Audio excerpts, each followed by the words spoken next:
నేను రవికాంత్ ఉమ్మడి వరంగల్ జిల్లా ప్రధాన వార్తలను పరిశీలించినట్టయితే హన్మకొండ జిల్లా బీఆర్ఎస్ పార్టీ కార్యాలయంలో ప్రజాకవి కాళోజీ నారాయణరావు వర్ధంతి కార్యక్రమాన్ని నిర్వహించారు. ఈ కార్యక్రమానికి హాజరైన జిల్లా అధ్యక్షులు ప్రభుత్వ మాజీ చీఫ్ విప్ దాసే వినయ్ భాస్కర్ ఆయన చిత్రపటానికి పూలమాలలు వేసి నివాళులర్పించారు. ఈ సందర్భంగా కాళోజీ ధిక్కార స్వరమని అభివర్ణించారు.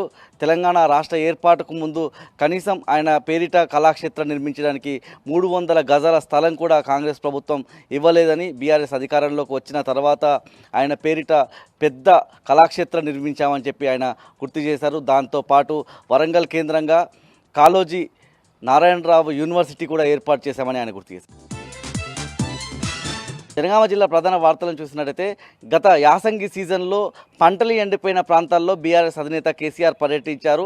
దేవరూపుల మండలం ధరావత్ తండాలో పంట నష్టపోయిన ఆంగోతు సత్తమ్మ అనే మహిళకు ఆమె కొడుకుకు సంబంధించినటువంటి వివాహానికి డబ్బులు లేవని చెప్పడంతో 5 లక్షల రూపాయలు ఇస్తామని హామీ ఇచ్చారు. ఆ హామీ మేరకు కేసీఆర్ గారు 5 లక్షల చెక్కును పంపించిన పరిస్థితి కనిపిస్తూ ఉంది. ఆ చెక్కును మాజీ మంత్రి ఎర్రబెల్లి దయాకర్ రావు ఆ కుటుంబానికి అందజేశారు. ఈ చెక్కు ఇవ్వడం పట్ల ఆ కుటుంబం అంతా కూడా ఆనందం వ్యక్తం చేస్తూ ఉన్న పరిస్థితి కనిపిస్తూ ఉంది. ముఖ్యంగా ఈ సందర్భంగా ఎర్రబెల్లి దయాకర్ రావు మాట్లాడుతూ అనేక హామీలు ఇచ్చి అధికారంలోకి వచ్చిన కాంగ్రెస్ ఇవాళ ప్రజలను మోసం చేస్తూ ఉందని వ్యాఖ్యానించిన పరిస్థితి కనిపిస్తూ ఉంది. ముఖ్యంగా రైతులను పూర్తిగా మోసం చేశారని చెప్పిన పరిస్థితి కనిపిస్తూ ఉంది. తెలంగాణలో అనేక హామీలతో అధికారంలోకి వచ్చి ఇక్కడ హామీలను తుంగలోకి తొక్కి మహారాష్ట్రలో గొప్పలు చెప్పుకుంటున్నారని చెప్పి ఎర్రబెల్లి దయాకర్ రావు వ్యాఖ్యానించారు. దాంతోపాటు మహారాష్ట్రలో 300 కోట్లతో కాంగ్రెస్ సంబంధించినటువంటి ప్రకటనలు వేయించుకుంటున్నారని చెప్పి ఆయన చెప్పిన పరిస్థితి కనిపిస్తుంది.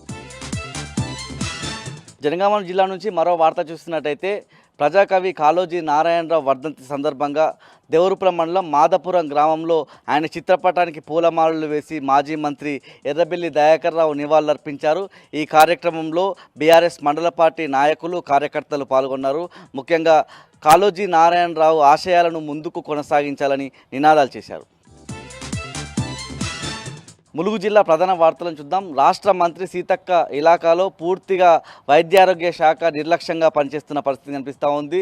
ములుగు ఏరియా ఆసుపత్రిలో కనీస వసతులు లేక అక్కడికి వచ్చేటువంటి రోగులు తీవ్రమైనటువంటి ఇబ్బందులు ఎదుర్కొంటున్నారు. కనీసం జ్వర సమస్యతో వచ్చినటువంటి వాళ్లకు రక్త పరీక్షలు కూడా చేసే సౌకర్యం కూడా లేక వాళ్ళంతా కూడా ప్రైవేటు వ్యక్తులను ఆశ్రయించే పరిస్థితి వస్తూ ఉంది.